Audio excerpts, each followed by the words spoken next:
नमस्कार मित्रांनो. शिक्षक भरतीबाबत परत एक प्रेस नोट आलेली आहे. यामध्ये दुसऱ्या टप्प्यातील ज्या संस्थांना ज्या ॲड द्यायच्या असतात त्यांच्यासाठी एक मुदतवाढ देण्यात आलेली आहे. आणि मुदतवाढ देण्याचं कारण असं आहे की बऱ्याच संस्थांनी जागा दिलेल्याच नाहीत.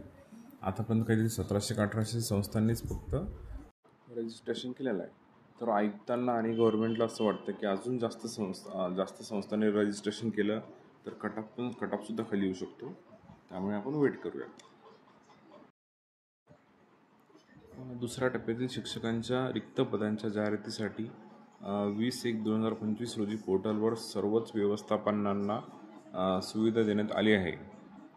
परत दुसरा पॉईंट, दिनांक 20 ते 15 मार्चपर्यंत सुविधा देण्यात आलेली आहे. अद्यापही व्यवस्थापनांना जाहिरात देण्यास अजून काही कालावधीची आवश्यकता असल्याने पवित्र पोर्टलवर जाहिरात प्रसिद्ध करण्यासाठी दिनांक 31/3 पर्यंत मुदतवाढ देण्यात येत आहे. राज्यातील सर्व शैक्षणिक व्यवस्थापनांना आवाहन करण्यात येते की आपल्या अधीनस्थ शाळांतील शिक्षकांची रिक्त पदे भरण्यासाठी पवित्र पोर्टलवर जाहिरात देण्याची कार्यवाही करावी. पवित्र पोर्टलवर जाहिरात देण्यासाठी या संकेतस्थळावर भेट द्यावी.